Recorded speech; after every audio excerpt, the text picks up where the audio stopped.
யோவாசின் ராஜ்யபாரம். அதிகாரம் 12.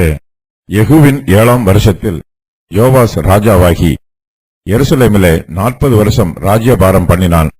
பெயர்சபா ஊராளாகிய அவனுடைய தாயின் பெயர் சிபியாள். ஆசாரியனாகிய யோய்தா யோவாசை போதகம் பண்ணின நாளெல்லாம் அவன் கர்த்தரின் பார்வைக்கு செம்மையானதை செய்தான். மேடைகளை மாத்திரம் அகற்றவில்லை, ஜனங்கள் இன்னும் மேடைகள் மேல் பலியிட்டு தூபம் காட்டி வந்தார்கள். யோவாசின் ராஜ்யபாரத்தை பற்றி இந்த வசன பகுதியில் பொதுவாக சொல்லப்பட்டிருக்கிறது. யெகூவின் 7ஆம் வருஷத்தில் யோவாஸ் ராஜாவானான். அவன் எருசலேமிலே 40 வருஷம் ராஜ்யபாரம் பண்ணினான். பெயர்சபா ஊராளாகிய அவனுடைய தாயின் பேர் சிபியாள். யெகூ 10 கோத்திரத்தாரின் 10வது ராஜா. ஆசாரியனாகிய யோய்தா ஜீவனோடு இருந்த நாளெல்லாம் யோவாசுக்கு போதகம் பண்ணினான். கர்த்தருடைய நியாயப்பிரமாணத்தையும் சாட்சி ஆகமத்தையும் யோய்தா யோவாசுக்கு போதகம் பண்ணினான். ஆசாரியனாகிய யோய்தா யோவாசை போதகம் பண்ணின நாளெல்லாம் அவன் கர்த்தரின் பார்வைக்கு செம்மையானதை செய்தான்.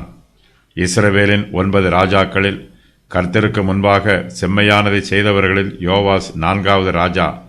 சமஸ்த இஸ்ரவேலுக்கும் ராஜாவாக இருந்த தாவீது கர்த்தரின் பார்வைக்கு செம்மையானதை செய்த 1வது ராஜா. யோய்தா உயிரோடு இருக்கும் காலம் வரையிலும் யோவாசிற்கு போதகம் பண்ணினான். கர்த்தரின் பார்வைக்கு செம்மையான காரியங்களை செய்வதற்கு யோவாசை வழிநடத்தி கொண்டு வந்தான். யோய்தா தனது 130வது வயதில் மரித்து போனான்.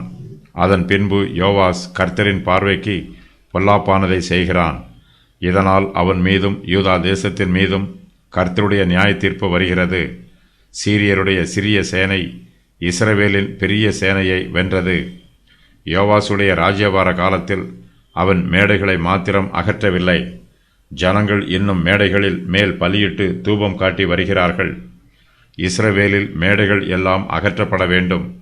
சாலமோனின் காலத்தில் இஸ்ரவேல் தேசத்தில் மேடைகள் இருந்ததற்கான முதலாவது குறிப்பு காணப்படுகிறது. சாலமோன் ராஜாவே ஒரு பெரிய மேடையை கட்டினான்.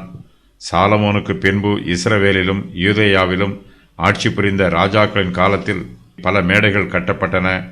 யூதாவின் 16வது ராஜாவாகிய எசேக்கியாவின் காலத்தில் மேடைகள் எல்லாம் அகற்றப்பட்டன. தோப்பு விக்கிரகங்கள் தீயிட்டு கொளுத்தப்பட்டன. விக்கிரகங்கள் உடைக்கப்பட்டன. மோசேயின் வெண்கல சர்ப்பமும் அழிக்கப்பட்டது. எசேக்கியாவின் குமாரனாகிய மனாசே இவற்றை மறுபடியும் கட்டினான். யோசியா இவற்றை மறுபடியும் அழித்தான். யூதா தேசத்தின் எல்லா பாகங்களிலும் மேடைகள் அகற்றப்படாமல் இருக்கிறது. யூதா ஜனங்கள் மேடைகளின் மேல் பலியிட்டு அங்கே தூபம் காட்டி வருகிறார்கள். அவர்கள் மேடைகளில் பலியிட்டாலும் இஸ்ரவேலின் தேவனாகிய கர்த்தருக்கே பலியிடுகிறார்கள். எருசலேமிலே கர்த்தருடைய ஆலயம் இருக்கிறது. அங்கே கர்த்தருக்கு பரிசுத்தமான பலிபீடமும் இருக்கிறது.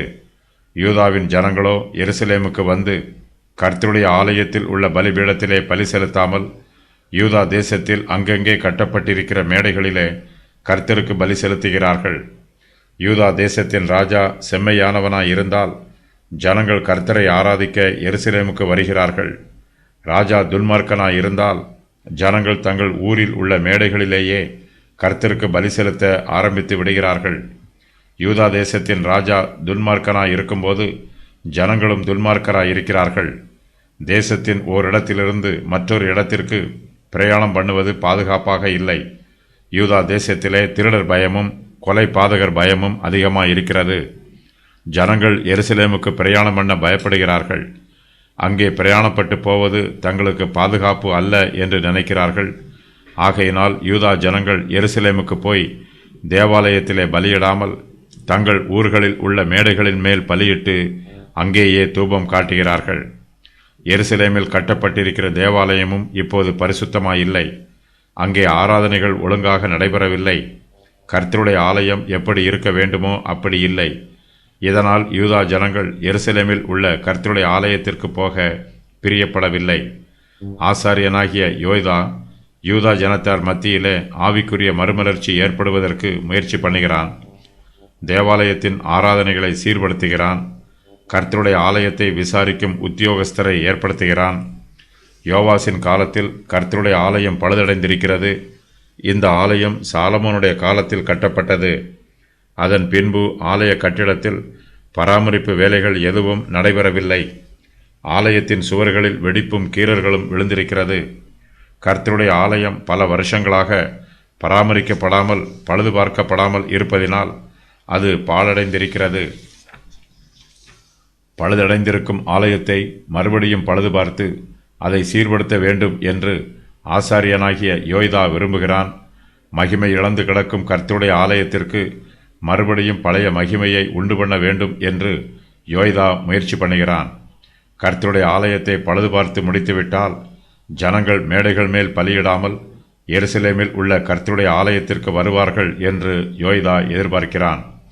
கர்த்தருடைய ஆலயத்தில் தேவனுடைய மகிமை தங்கியிருக்கிறது. ஆனாலும் ஆலயம் பராமரிப்பு இல்லாமல் பாழாய் கிடக்கிறது.